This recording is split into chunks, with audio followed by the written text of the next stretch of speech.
Allahumma salli ala Muhammad wa ala ali Muhammad.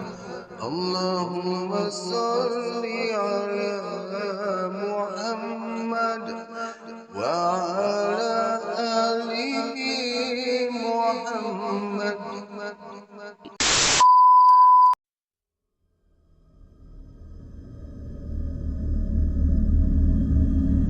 Radio 12 Malam.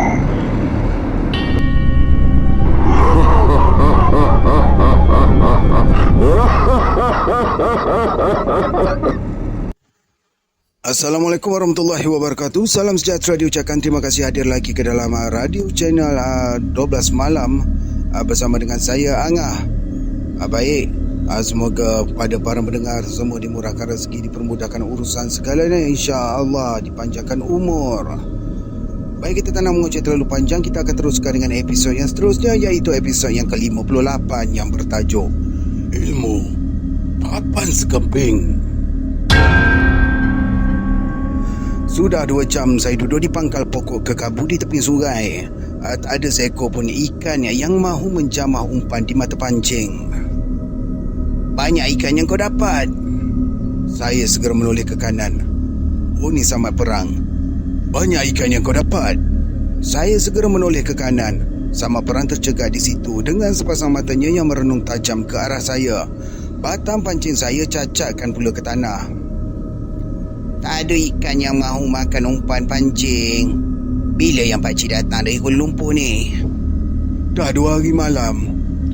Dah 2 hari. Melihat rumah lama dan kawasannya sudah penuh dengan lalang. Dah jumpa ke dengan datuk saya? Belum lagi. Cadang tu memang nak jumpa dia. Sengajalah pakcik jalan ikut tepi sungai, reduplah sikit. Kalau pakcik nak jumpa dia, elok sangatlah tu. Dia pun ada dekat rumah. Masa saya tinggalkan tadi, dia tengah mencangkul. Tak apalah Tamar, kau memancinglah. Tetapi kau ingat, memancing ni mesti sabar. Ya, pakcik. Samad perang terus meninggalkan saya di perdu kekabu. Samad perang yang saya lihat sebentar tadi berbeza dengan samad perang yang dahulu.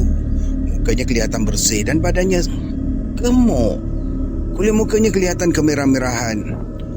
Matahari petang yang memancar garang mula menurun. Air sungai yang tadi memancarkan cahaya yang berkilau-kilau kerana dipanah sinar matahari sudah tidak bercahaya lagi. Tetapi ikan-ikan terus bermain di permukaan air sambil menangkap serangga yang hanyut. Anehnya, ikan-ikan itu tidak mahu menjamah umpan beras kunyit di mata pancing. Selalunya umpan yang dibuat oleh nenek akan menjadi kegemaran ikan. Belum pernah lagi saya pulang ke rumah dengan tangan yang kosong. Paling kurang pun saya akan dapat 2-3 ekor baung putih dan terubuk ataupun ikan keli. Petang itu tuah tidak berada di pihak saya. Pulanglah saya dengan tangan kosong bersama matahari petang yang kian rapat ke puncak gunung di seberang sungai. Kenapa yang muka masak macam cuka? Kau tak dapat ikan ke? Tegur nenek bila saya sandarkan batang pancing di pokok rambutan belakang rumah. Pertanyaan nenek itu tidak saya jawab. Saya terus duduk di anak tangga yang bongsu. Tamar, aku bercakap dengan kamu ni. Kenapa yang kamu diam? Suara nenek mula meninggi. Berdiri di hadapan saya bercekak pinggang. Kain tudung yang menutup kepalanya jatuh atas bahu. Dan sanggul lintangnya jelas kelihatan. Hitam berkilat diselang-seli dengan uban. Saya meradang tak dapat ikan lah, Nek. Itulah puncanya. Apa kau dah lupa? Rezeki kita di tangan Allah. Kalau kau sudah berusaha tetapi tak dapat, artinya rezeki kau tak ada. Apa yang kau mahu melawan kuasa Allah? Tidaklah begitu, Nek. Kalau dah tahu, kenapa kau mesti marah? Engkau harus bersyukur kerana hari-hari lain kau dapat makan ikan. Saya terdiam mendengar kata-kata nenek itu. Saya terus senyum dan bangun menuju ke arah datuk yang sedang duduk termenung di penjuru halaman rumah sebelah kanan. Tangannya masih lagi memegang cangkul. Ada ke pakcik Samad perang jumpa dengan Tok? Ada. Kenapa Tamak? Sebelum dia jumpa Tok, dia ada jumpa saya kat tepi sungai. Macam tu. Dia baru saja balik. Saya anggukkan kepala mendengar cerita dari Datuk itu. Datuk dan saya beredar dari situ menuju ke bawah pokok manggis yang tidak jauh dari kaki tangga. Di bawah pokok tersebut, Datuk dirikan pelantar papan yang muat untuk 4 orang duduk bersila. Tiang pelantar Datuk buat dari buluh kuning. Tingginya kira-kira 1 kaki dari paras bumi. Saya dan Datuk terus duduk di situ. Beberapa minit kemudian, nenek pun datang meletakkan 2 cawan kopi panas. Apa cerita Samad perang dengan awak? Saya nampak tadi bukan main rancak bercakap. Nenek menyoal Datuk. Saya cuma senyum saja. Tak ada apa-apa. Cuma dia bertanya pendapat saya berhubung dengan tanah dan rumahnya yang sudah ditinggalkan hampir 2 tahun itu. Kenapa pula? Dulu dia suruh anak buahnya duduk dan bersihkan tanah. Tapi anak buahnya tak mahu. Kata mereka, tanah dan rumah tu bergantu. Habis tu, dia suruh awak duduk situ ke? Tidak pula. Datuk tidak meneruskan kata-katanya. Datuk terus menghirup air kopi. Saya menggigit bibir sambil merenung ke arah beberapa ekor burung yang hinggap di dahan manggis. Datuk meletakkan cawan kopi yang berbunga mawar di atas piring. Datuk kedutkan kedua belah keningnya macam memikirkan sesuatu. Dia merenung ke arah muka jalan. Mamat Bukit datang, katanya dengan tenang. Saya dan nenek terus merenung ke arah muka jalan masuk ke halaman rumah. Mamat Bukit terbongkok-bongkok mengayuh basikal menuju ke arah kami. Sampai dekat pelantar, Mamat Bukit pun menongkatkan basikal tuanya. Tanpa mengucapkan sesuatu, Mamat Bukit terus duduk di sisi Datuk. Dahinya berpeluh dan nafasnya turun naik. Datuk tak peduli dengan Mamat Bukit yang nampak agak cemas. Dengan tenang, Datuk menghirupkan kopi. Pergi buatkan kopi untuk dia, bisik Datuk pada nenek. Nenek pun bangun. Bila Mamat Bukit sudah tenang, Datuk pun menghadiahkan senyum padanya. Apa masalahnya, Mamat? Tanya Datuk. Mamat Bukit tersenyum. Dalam masa yang sama, nenek mengulurkan secawan kopi padanya. Minumlah, Mamat, kata nenek. Terima kasih kerana susah-susah buatkan kopi untuk saya, balas Mamat Bukit. Nenek terus duduk di tempat asalnya. Saya pula terus menghirup kopi. Beberapa helai daun manggis yang sudah tua gugur ke bumi. Jadi, kau menjaga dan mengusahakan tanah semak perang? Mamat Bukit agak terkejut dengan pertanyaan yang dihadapkan oleh Datuk padanya. Mana awak tahu semuanya ni? Soal Mamat Bukit. Samak perang bertanyakan pendapat aku dalam hal tersebut. Dan aku setuju dengan apa yang rancangkannya. Elok sangatlah tu kalau kau mengusahakan tanah dan menjaga rumahnya. Aku kira kau ni adalah orang yang paling sesuai sekali. Bukankah kau sahabatnya? Apa pula kata anak buahnya yang lain? Usahlah kau bimbang hal tersebut. Dia dah serahkan pada anak buahnya, tapi mereka yang tak nak menjaganya. Tapi ada hal lain lagi. Apa dia, Mamat? Cakaplah. Suara Datuk agak meninggi. Biji matanya cukup tajam merauti wajah Mamat Perang. Mamat Perang segera menundukkan kepala. Dahinya nampak berkerut. Kenapa dia sebut kat sini Mamat Perang pula? Patut Mamat Bukit. Tadi tu Samat Perang. Baik, kita teruskan. Sebaik saja saya menerima amanat Samat Perang untuk menjaga rumah dan mengusahakan tanahnya. Anak saudaranya datang dan mengatakan rumah dan tanah sama Perang tu ditunggu jin tanah. Suara Mamat Bukit tersangkut-sangkut. Nenek terus merenung muka Mamat Bukit. Saya lihat nenek tersenyum dan terus bersuara. Kenapa kau tak tanya Samat Perang tentang hal tu? Nak tanya macam mana? Anak saudaranya datang sesudah Samat Perang balik. Saya dan Datuk ketawa mendengar jawapan daripada Mamat Bukit. Datuk terus menepuk bahu Mamat Bukit. Semuanya tu karut. Kerana Samat Perang dulu diserang penyakit ganjil. Kaum kerabatnya merasakan penyakit itu berpunca dari tanah yang didudukinya. Semuanya tu karut. Kau pergi jaga rumah dan usahakan tanahnya. Jalankanlah amanat kawan kamu tu dengan jujur dan ikhlas, ujar Datuk. Mama Bukit menganggukkan kepala, setuju dengan cakap Datuk. Lebih-lebih lagi Datuk telah memberi jaminan padanya, sedia membantu jika menghadapi sebarang masalah. Kalau dah ada jaminan macam tu, saya tak bimbanglah.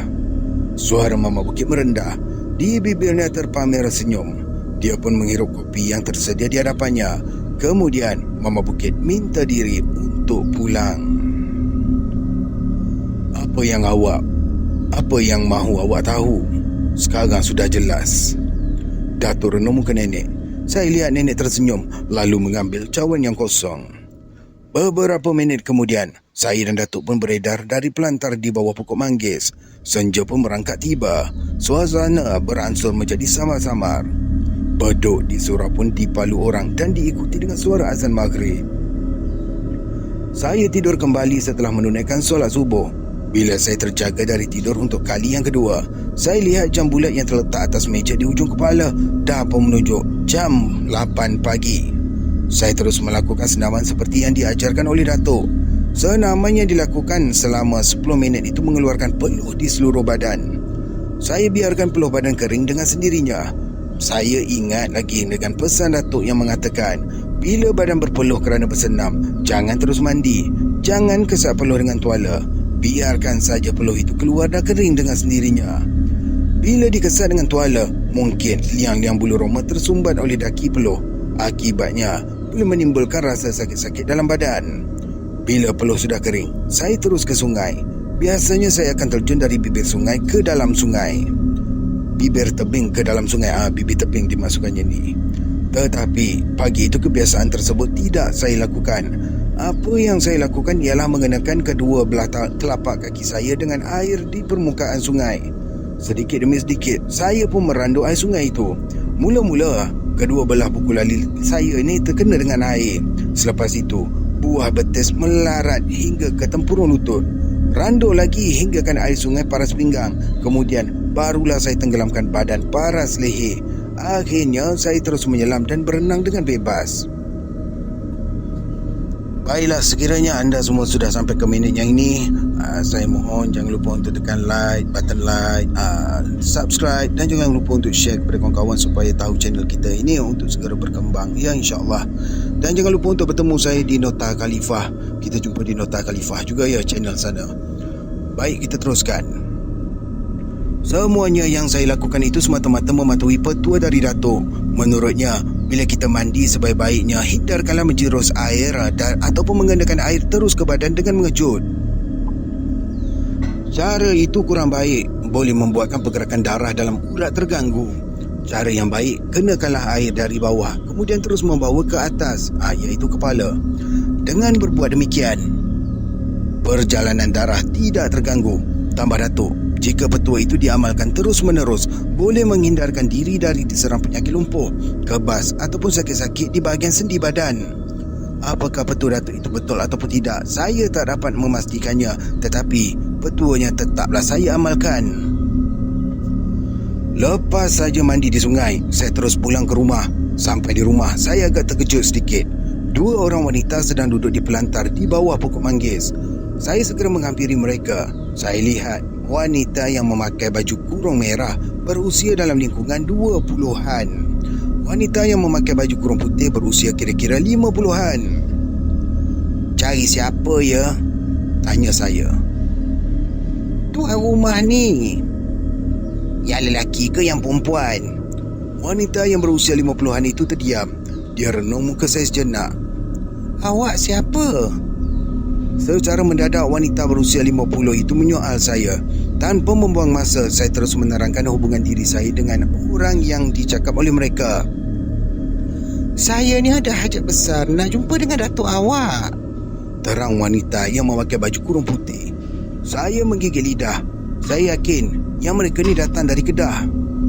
Kalau tidak ada di Kedah, mungkin mereka ni dari Perak Utara ataupun Pulau Pinang. Sebabnya saya berkata begitu. Logat percakapan mereka adalah logat orang utara. Wow, okey, baik. Kita kena ubah logat kejap lagi, ya.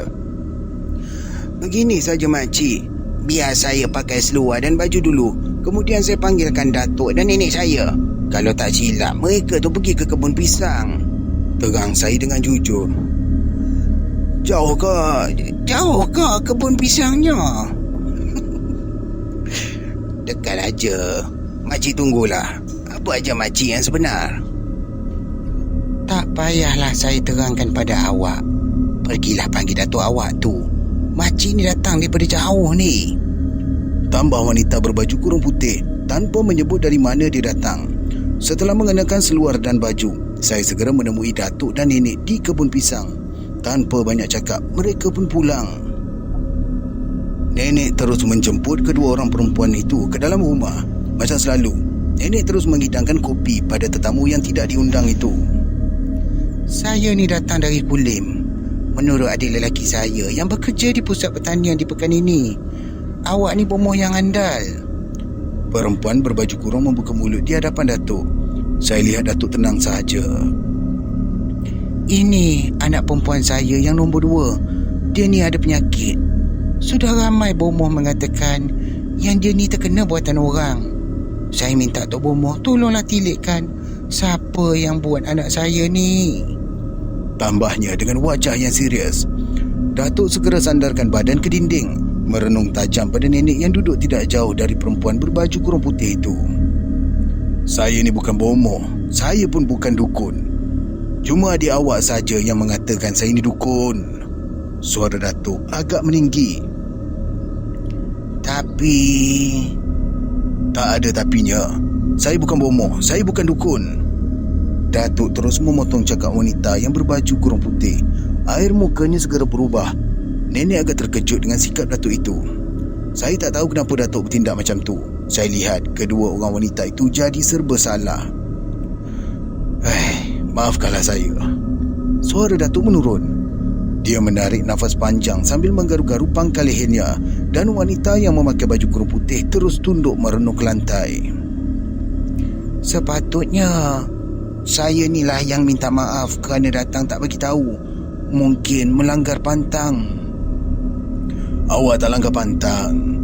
Kita ni sesama Islam tetap bersaudara. Tetapi saya kesal kerana awak mengatakan saya ni bomoh handal, seolah-olah saya ni lebih berkuasa dari Allah, sedangkan saya bukannya bomoh ataupun dukun. Maafkanlah saya. Lagi satu yang saya marah, kerana awak minta tilik atau minta tengok tentang orang yang kononnya membuat anak awak. Saya nak tanya, awak ni orang Islam, betul atau tidak? Ya, saya ni orang Islam. Kenapa awak tanya macam tu?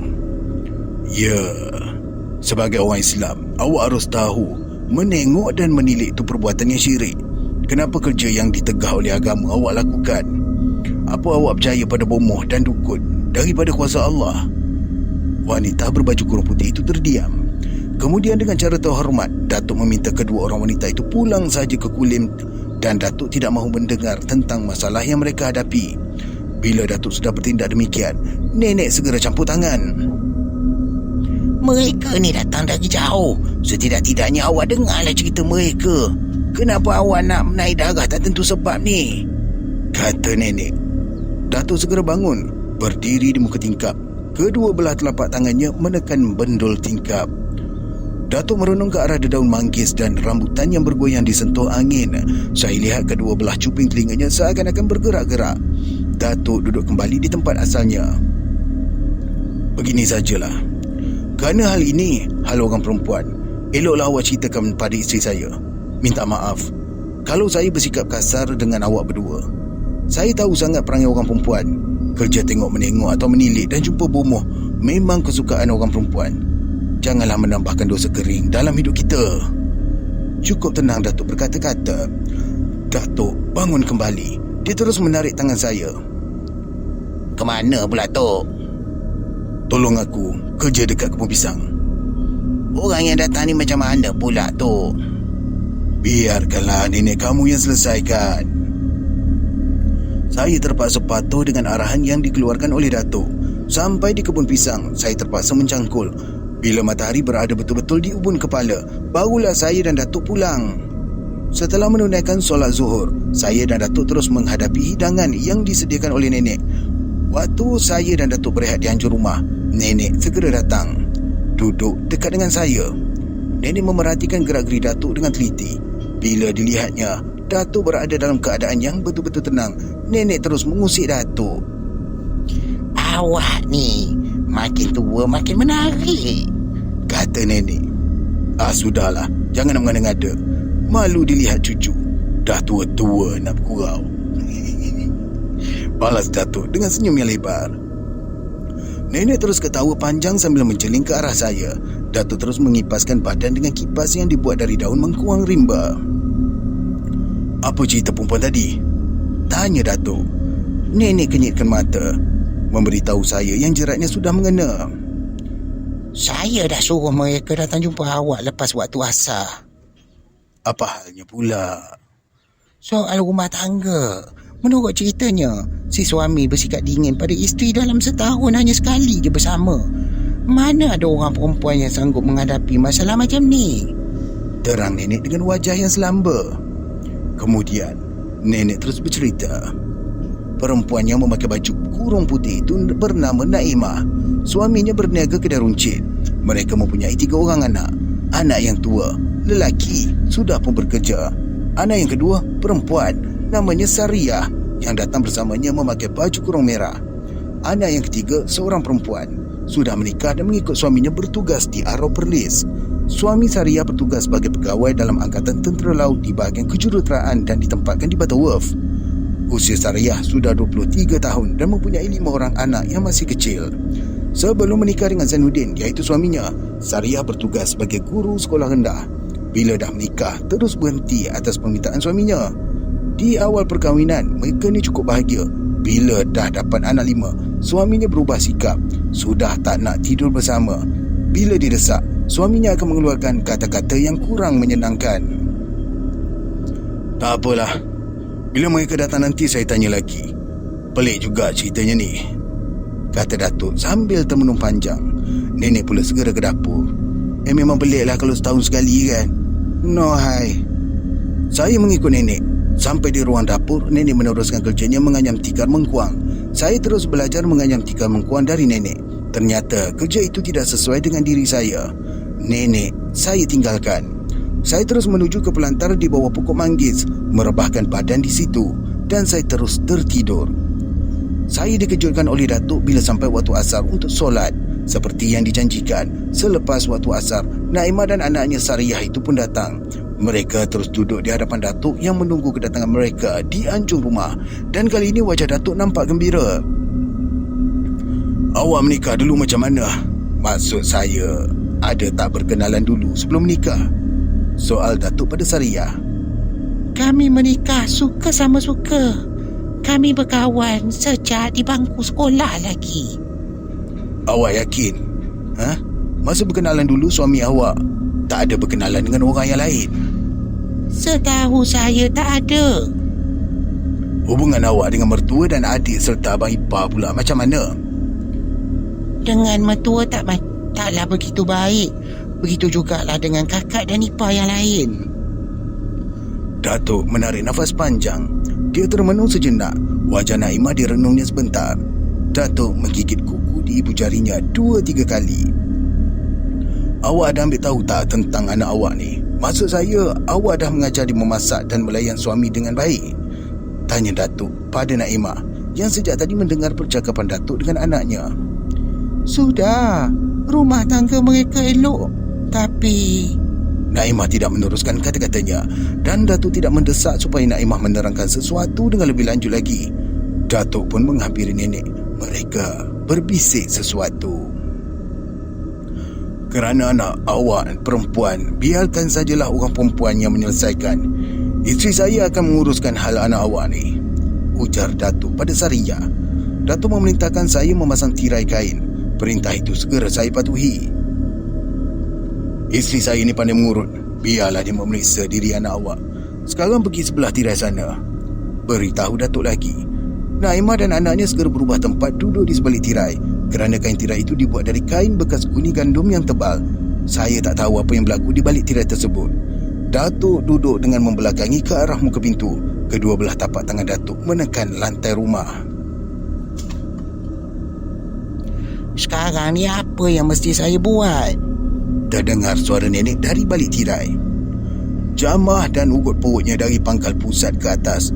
"Awak tak usah takutlah, saya akan bagi tunjuk ajar," jawab Datuk. Saya terus duduk di sisi Datuk. Saya lihat telapak tangan Datuk bergerak ke sana kemari atas lantai macam orang mengurut tubuh manusia. "Berhenti kat situ," nada suara Datuk meninggi. "Ya, saya berhenti di sini," jawab nenek. Nafsu suaminya dikunci. Melalui urut yang dibuat tadi, Sariah banyak kurangnya sebagai seorang isteri bila bersama. Tidak dapat memberi sesuatu yang baik untuk suami. Dirinya macam papan sekeping. "Apa maksud awak papan sekeping?" Sejenis ilmu syaitan yang diamalkan oleh manusia yang lupakan kekuasaan Allah. Ilmu itu dikenali sebagai ilmu papan sekeping. Kalau terkena pada orang perempuan, hidupnya dah tak bermakna lagi. "Bagaimana dengan perempuan yang saya urut ni?" Dah terlalu jauh. Datuk seakan-akan mengeluh. Wajahnya nampak gusar sekali. Datuk menyuruh saya membuka tirai. Datuk memanggil Sariah, suruh duduk berhadapan dengannya. Naimah pun duduk dekat dengan nenek. "Apa benda-benda ganjil yang selalu awak temu dalam rumah awak?" Agak terkejut juga Sariah mendengar pertanyaan dari Datuk itu. Sariah renung muka ibunya, iaitu Naimah, sambil menggerutkan dahi. Saya lihat ibunya menganggukkan kepala. "Sudah setahun lebih, setiap Selasa saya jumpa anak-anak ular di bilik air.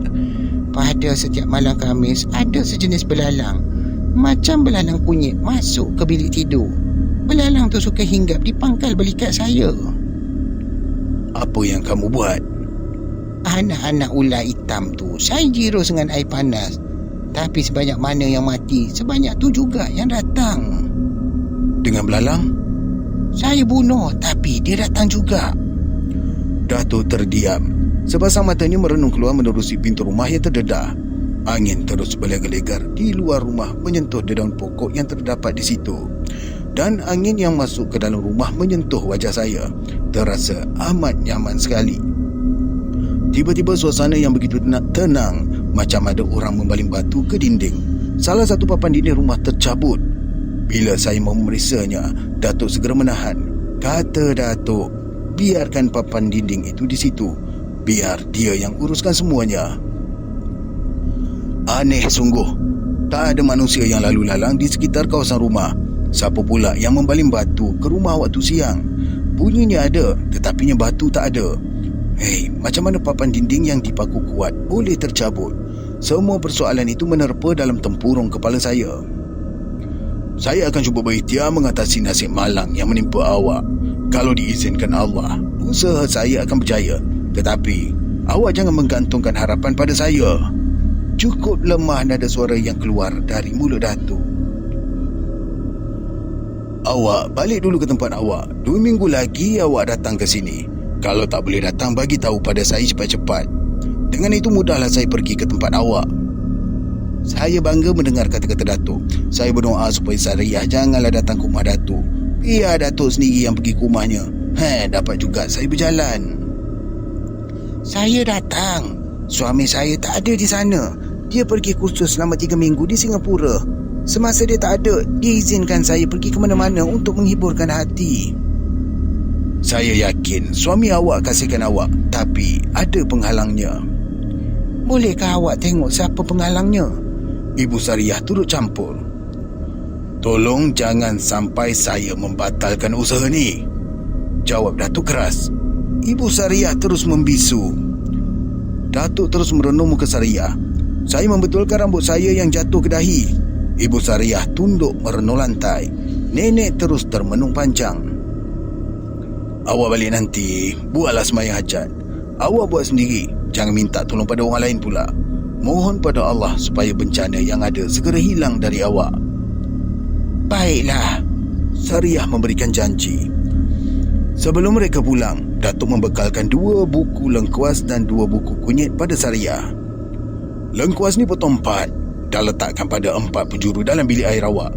Kunyit pun potong 4, letakkan pada 4 penjuru bilik tidur. Sebelum meletakkan di tempat yang saya sebut tu, bacalah surah Al-Fatihah 10 kali. Barang-barang ni jangan dilangkah. Awak tinggal di rumah batu? Ya, saya menyewa rumah 2 tingkat. Bagus. Bila awak datang kemari nanti, ceritakan apa yang awak lihat setelah benda-benda tu diletakkan di tempat yang saya katakan. Awak kena buat cepat. Ya, saya akan balik ke Batu Waf hari ni juga. Datuk gembira dengan pengakuan yang diberikan oleh Sariah. Datuk suruh nenek menghantar Sariah dan ibunya hingga ke tepi jalan 6 kaki. Datuk terus mencari penukul dan mengenakan papan dinding yang tercabut ke tempat asalnya. Bila semua kerjanya selesai, Datuk terus duduk di muka pintu merenung arah ke selatan. Tok, Kenapa? ilmu papan sekeping tu apa dia tu? Datuk tersenyum. Dia memanggil saya duduk di sisinya. Bila saya berada dekatnya, Datuk gosokkan kepala saya 2-3 kali. Dia tersenyum. Menurut Datuk, ilmu itu berasal dari salah satu tempat dari selatan benua India. Ilmu itu dibawa oleh orang-orang India Muslim yang datang ke tanah semenanjung. Kebanyakan orang-orang India Muslim yang datang ke tanah air ni dah beristeri. Sebelum mereka ni datang, mereka kenakan ilmu itu pada isterinya. Tujuannya untuk mengelakkan isteri mereka melakukan perbuatan terkutuk bila mereka tak ada kerana merantau. Datuk memulakan ceritanya. Bila ilmu itu dikenakan, setiap orang lelaki yang memandang isteri mereka walau secantik mana pun tak terasa apa-apa. Sambung Datuk. Saya hanya menganggukkan kepala. Tiba-tiba bulu tengkuk saya meremang bila Datuk menjelaskan orang-orang yang mengamalkan ilmu tersebut biasanya menyimpan sekeping papan keranda orang yang mati berdarah. Papan itu dipotong kecil-kecil dan disimpan dalam peti hitam di sesuatu tempat yang tertentu. Selalunya peti hitam itu ditanam dalam tanah. Cara mereka membuatnya macam mana pula tu? Tanya saya. Mereka akan mengambil 3 helai rambut perempuan yang gugur di atas bantal waktu pagi, dililitkan pada salah satu papan keranda yang sudah dipotong halus-halus tu, kemudian ditanam di pangkal pokok atau disimpan saja. Biasanya orang-orang India Muslim yang merantau membawanya ke mana-mana ataupun dibuang ke laut. Kejam sangatlah, kata saya. Memang kejam, menganiayakan kaum perempuan. Kalau dah sayang ke bini, bawa je lah ke mana-mana. Buat apa ditinggal-tinggalkan dengan cara macam ni? Yang peliknya, bila sampai kat sini mereka berkahwin. Bini yang ditinggalkan terus merana. Datuk semacam mengeluh. Datuk turun ke tanah. Saya terus mengikurinya menuju ke sudut rumah. Datuk melihat luka yang tergantung di dahan belimbing bulu. Salah satu luka itu Datuk ambil. Aku mahu menahan luka di sungai. Kau pikul luka ini ke sungai ya? Saya segera menyambut luka yang Datuk ulurkan pada saya. Sepanjang jalan menuju ke sungai, Datuk terus bercerita tentang ilmu papan sekeping. Kata Datuk, ilmu papan sekeping banyak menggunakan mantra dalam bahasa yang sukar dimengertikan. Banyak menggunakan pemujaan pada hantu syaitan. Bahasa dah bercampur aduk. Ada bahasa Hindu tua, ada bahasa Jawa tua dan Siam. Ilmu tu juga terkenal di kalangan dukun-dukun Siam yang kemudiannya dituntut oleh beberapa orang Melayu secara diam-diam. Datuk berhenti bercakap kerana kami sudah sampai ke tepi sungai. Saya lihat air sungai mengalir dengan tenang. 2-3 helai daun getah yang sudah tua terkapar di permukaan sungai dibawa oleh arus menuju ke hilir. Apakah suami Sariah mengenakan ilmu tu pada isterinya tu? Aku tak fikir macam tu. Suaminya orang berpelajaran. Mana mungkin mahu buat kerja macam tu? Jadi siapa yang buat angkara buruk tu tu? Aku tak tahu. Mungkin perkara tu jadi secara kebetulan. Tak apalah Tamar. Aku akan berusaha memulihkannya. Selalunya kerja-kerja setan akan musnah dengan kuasa Allah, kata Datuk. Tanpa membuang masa, Datuk turun ke dalam perut sungai. Dia mencari lubuk yang difikirkan banyak ikan. Di situ Datuk menahan luka.